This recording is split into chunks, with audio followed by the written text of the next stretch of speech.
Pensée de Rumi pour votre développement personnel par Ergin Ergül. Souffrance. Partout où se trouve une souffrance, le remède s'y rend.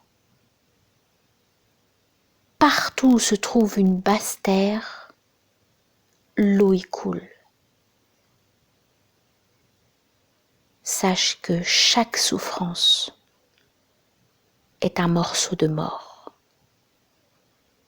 Chasse de toi ce morceau de mort si tu en as le moyen. Si tu peux échapper à cette part de mort, sache que sa totalité sera répandue sur sa tête. Si la part de mort est devenue pour toi douce, sache que Dieu rendra douce la totalité.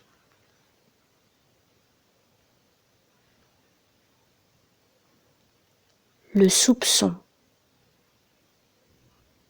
Le soupçon est une barrière épaisse pour un homme.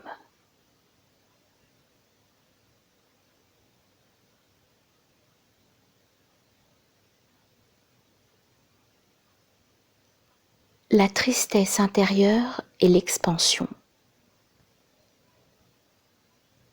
Les peines sont devenues une prison et une croix.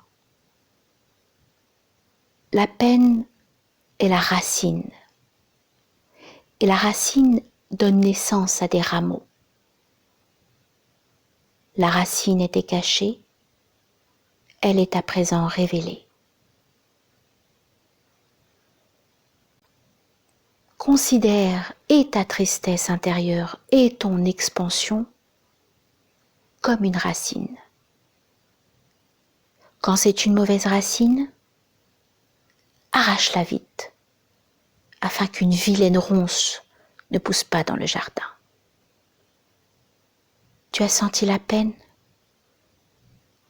Cherche un remède à cela, parce que toutes les excroissances proviennent de la racine.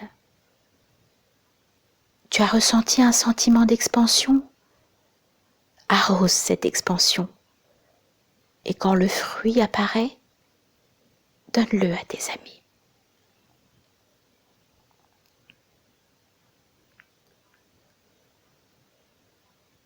Travailler.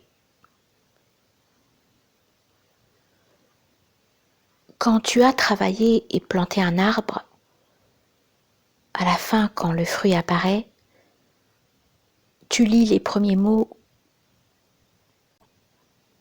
ce que tu avais dans l'esprit au début.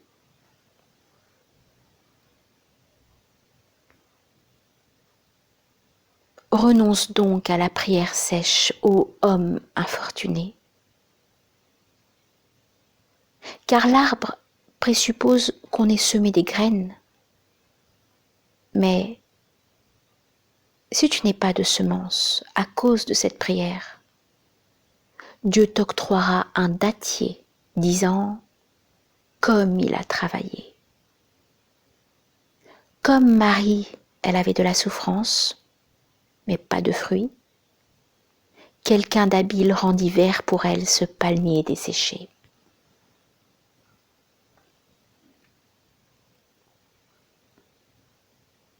À quel travail as-tu consacré tes efforts sans qu'il y ait un résultat qui t'advienne? Qu'as-tu semé sans que le produit des semailles te revienne? Ton action, qui est née de ton âme et de ton corps, s'attache à toi comme ton enfant.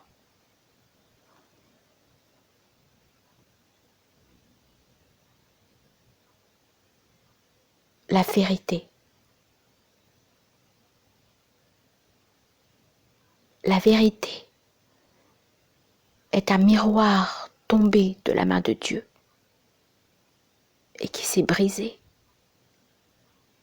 Chacun en ramasse un fragment et dit que toute la vérité s'y trouve.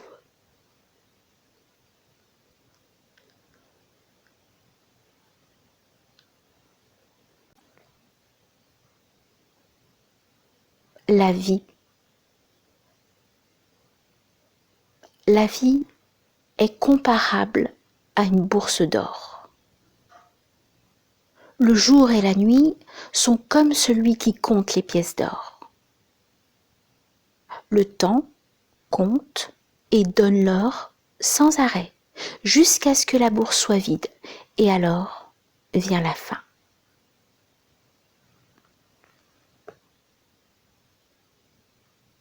Voir. Celui qui ne voit pas la main en train d'écrire croit que cette action provient de la plume de son propre mouvement.